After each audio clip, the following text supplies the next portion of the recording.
మేము ఆ రోజు కొట్లాడకపోయి ఉంటే ఈ రోజు కృష్ణ నీళ్ళు తాగుతున్న వాళ్ళందరికీ వాళ్ళ పిల్లలు కాలు చేతులు వెంకర్లు అయి పుట్టేటోళ్ళు. ఆ రోజు మేము కొట్లాడినందుకు ఈ రోజు మీరు అందరు మంచినీళ్ళు తాగుతున్నారు. అందులో సార్ కూడా ఉండే, డాక్టర్ బాబురావు సార్ కూడా అప్పటి నుంచి మాకు పరిచయం, మా గురువు గారు. సో ఇది మా నేపథ్యం. ఇక్కడ ఉన్న వాళ్ళు ఇంటెలిజెన్స్ వాళ్ళు ఉన్నారు, ఇంకోళ్ళు ఎవరెవరో ఉన్నారు, మీరు అందరు రాసుకోండి. ఇంకోటి ఇంకెవరు, మానవ హక్కుల వేదిక నుంచి వెంకట నారాయణ గారు, రోహిత్ అండ్ సంజయ్. వెంకట నారాయణ గారు, రోహిత్ అనే ఆయన తను సాఫ్ట్వేర్ ఇంజనీర్ కదా, ఆయన సాఫ్ట్వేర్ ఇంజనీర్ గా పనిచేస్తున్నారు అందులో ఇద్దరులో. కానీ ప్రజల కోసము మనం అందరము పనిచేయాలనే ఉద్దేశంతో, ఒక మంచి ఉద్దేశంతో ఈ రోజు ఇక్కడ వచ్చిన వాళ్ళందరూ కూడా స్వచ్ఛందంగా తమకు ఉన్నటువంటి మానవత్వ విలువల కోసం వచ్చిన వాళ్ళు తప్ప ఇంకోటి కాదు. సో బ్రీఫ్గా ఇక్కడ జరిగిన విషయాలు ఇవి. నేను అనేది ఏంటంటే సార్, మీకు బ్రీఫ్గా చెప్పాల్సింది ఇక్కడ జరిగింది ఏంటంటే 2015-16 నుంచి తెలంగాణ టీఆర్ఎస్ గవర్నమెంట్ అప్పట్లో ఇక్కడ ఫార్మసీని పెడతామని చెప్పేసి 20,000 ఎకరాలు తీసుకుందాం అనుకున్నారు. దాదాపుగా అసైన్మెంట్ ల్యాండ్ అంతా కూడా భయపెట్టో ఏదో చేసి మొత్తానికి అయితే తీసుకున్నారు.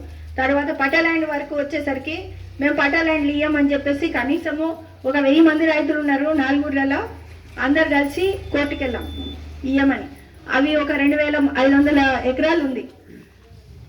గతంలో ఏది 2017 నుంచి 2023 ఎలక్షన్ల వరకు కూడా మన ప్రస్తుత ప్రభుత్వంలో ఉన్న కాంగ్రెస్ పార్టీ మా వెంటనే ఉండేది. మా ప్రతి మీటింగ్లకు వచ్చారు, మా పాదయాత్రల్లో పాల్గొన్నారు, అన్ని చేశారు. మేము వస్తే ఖచ్చితంగా మీకు అన్ని హక్కులు కల్పిస్తాము, మీ భూసేకరణ రద్దు చేస్తాము, మీ ఫార్మాసిటీని రద్దు చేస్తామని చెప్పారు. కానీ అది ఈ రోజు వరకు జరగలేదు. ముందు చేస్తాం మీ భూములకు కాపాడతాం అన్నారు. కానీ ఇప్పుడు వచ్చి మీ భూములు కూడా కావాలి అని చెప్పి ఈరోజు అన్ని పంచాయతీ ఆఫీసుల్లో నోటీసులు పెట్టించారు. ఇది ఎంతవరకు సమంజసం? మీరు మేనిఫెస్టోలో పెట్టారు ఫార్మాసిటీ రద్దని, అది ఇప్పటిదాకా జరగలే. కోర్టులో ఫస్ట్ లో రద్దని చెప్పారు, కానీ ఫైనల్ గా కోర్టులో ఏమనుకున్నారు?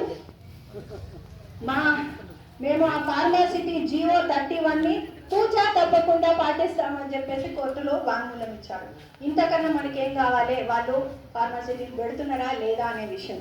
ఫ్యూచర్ సిటీ అంటున్నారు, రకరకాల పేర్లు అంటున్నారు. ఏదేమైనా కానీ మీకు తెలిసిన చట్ట ప్రకారము ఏదైనా ఒక ప్రాజెక్ట్ కోసం తీసుకున్న భూమి ఇంకో ప్రాజెక్ట్ కోసం మీరు మార్చగలిస్తే దానికి మళ్ళీ కొత్తగా పర్యావరణ అనుమతులు తీసుకోవాలి.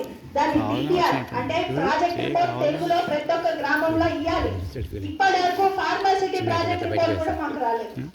అదే బేసిస్ మీద హైకోర్టు చెప్పింది ఈ చేసిన భూసేకరణ అంతా కూడా ఇల్లీగల్, అన్యాయం అని.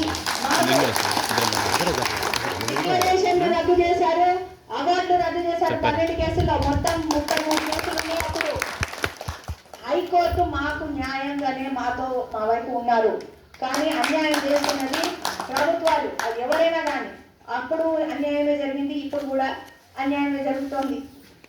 ఈ విషయాలు ప్రశ్నిస్తే మీరు ఎందుకు ప్రశ్నిస్తున్నారు? ప్రభుత్వాన్ని ప్రశ్నిస్తారా అని అడుగుతున్నారు సార్. ఇది విషయము. సో మన వాళ్ళు ఎవరైనా మాట్లాడగలిస్తే గణేష్ మేడం మనం మాట్లాడడం కంటే సార్ వాళ్ళతో మాట్లాడించండి. ఇద్దరు ముగ్గురు ఊరికొక్కలన్నా వచ్చి మీ పరిస్థితి ఎక్స్ప్లెయిన్ చేసుకుంటే బాగుంటుంది.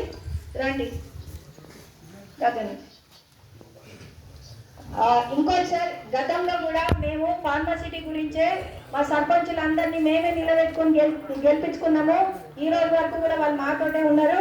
రాజశేఖర్ రెడ్డి మన తొమ్మిది సర్పంచ్, అట్లాగే రమేష్ కూడా MSc PhD చదువుకొని నేను గ్రామం కోసం పనిచేస్తా అని చెప్పేసి అబ్బాయి ఇండిపెండెంట్గా నిలబడి గెలిచిండు అంతకుముందు.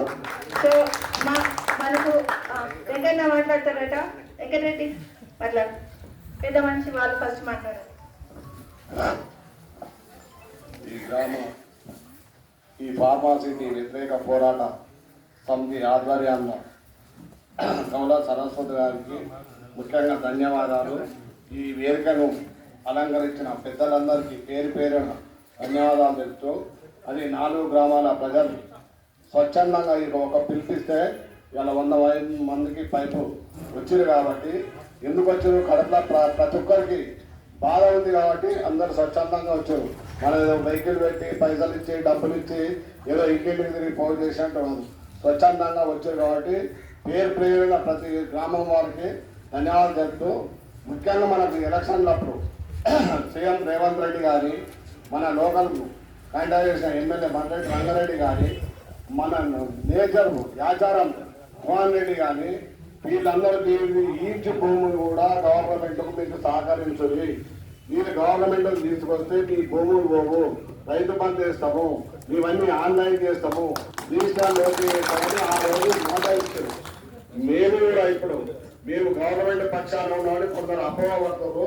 గవర్నమెంట్కి వెళ్ళి 2 నెలలు నేను తదుపరి సర్పంచ్ కానీ, గురిపెద్ద సర్పంచ్ కానీ, మర్రెడ్డి రంగారెడ్డిని, కోదండరెడ్డిని, మొన్న నేను 12 తారీఖు నాడు వచ్చిన నేను వేసుకొని 13 తారీఖు నాడు పొద్దున్నే వీళ్ళని తీసుకొని పోయి కోదండరెడ్డి దగ్గర 4 గంటలు చర్చ చేసాం. నన్ను ఏమైనా 1000 ఎకరాలలో కురిపింది 60 ఎకరాల గురించి ఇన్వాల్వ్ చేసిరు. ఇప్పుడు నన్ను పక్క కట్టిన వెంకరెడ్డి మీరు ఏమైనా ఎమ్మెల్యేని పట్టుకోవాలి, ఎంపీని పట్టుకున్నాను, ఎంపీతో కూడా మాట్లాడాడు. ఆయన ఆస్ట్రేలియాడు రేపైనా ఆయన కూడా ఎమ్మెల్యే ఏంటంటే ఆ ఊరి నాన్కమిట ధోరణి చేస్తుండు. ఇవి ఇక్కడ ప్రభుత్వాన్ని మభ్య పెడుతుండు, ఇక్కడ ప్రజలను మభ్య పెడుతుండు, మనకేమీ చేస్తలేడు. మేము కూడా ఏంటంటే మాము కూడా భూములు ఉన్నాయి, మాది ఇవే ఊరు, ఫస్ట్ నుంచి మేము కూడా ఫార్మా కొట్లాడినాము. మేము ఇప్పుడు మా నారాయణ మీరు ఏమి రేటు సార్ వస్తలేరంటే నేను లేనబ్బా, మేము ప్రభుత్వం పక్షాన లేము, ప్రభుత్వాన్ని ఎంత చేయాలో ప్రభుత్వాన్ని నిలదీస్తున్నాము, మీ వయసు మీకన్నా ఎక్కువ వాళ్ళకి చెప్తున్నాము, అడుగుతున్నాము. మేము ప్రజల పక్షాన్ని నిలబడి ప్రజల తరఫు